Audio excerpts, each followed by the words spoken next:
what happened, and did you realize right away that that was the Alex that you knew?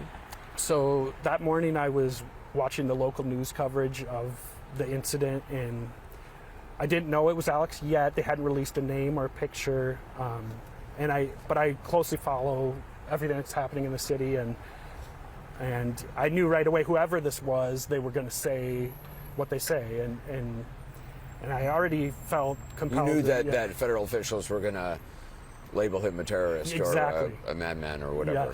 Yes, and I saw the video and the initial tape. I knew there was. It looked like he was trying to help some women, and I just felt a sickness, and then it was an hour or two later they put his face and his name on the screen, and I knew immediately. And I messaged my family group chat that we had, where that video was shared, and I said, "That's Alex. That's the nurse from the ICU that took care of Dad."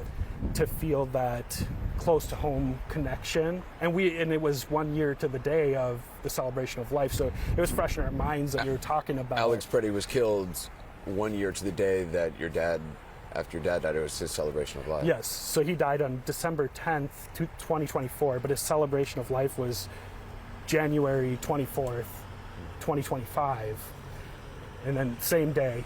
Anniversaries are hard. Yeah, it reopened that wound, and I knew right away, as I said, that what they were going to label him, and I knew how compassionate, how much humanity he had, and I couldn't be silent. So I immediately posted the video. I maybe should have consulted some people in my family before doing that. You posted the video of Alex honoring your dad in that hallway reading. That's right.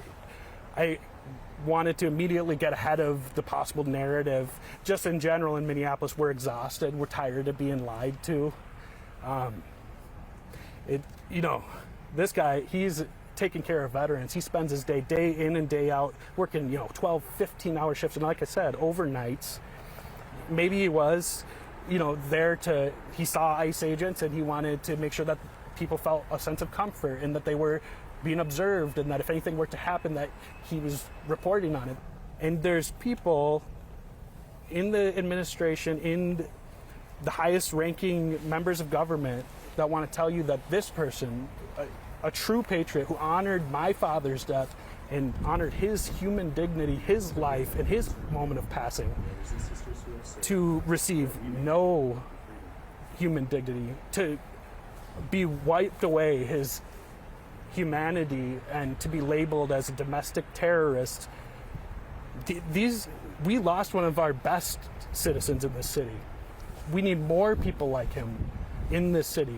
We need less people in the city that are brutalizing us and committing those crimes.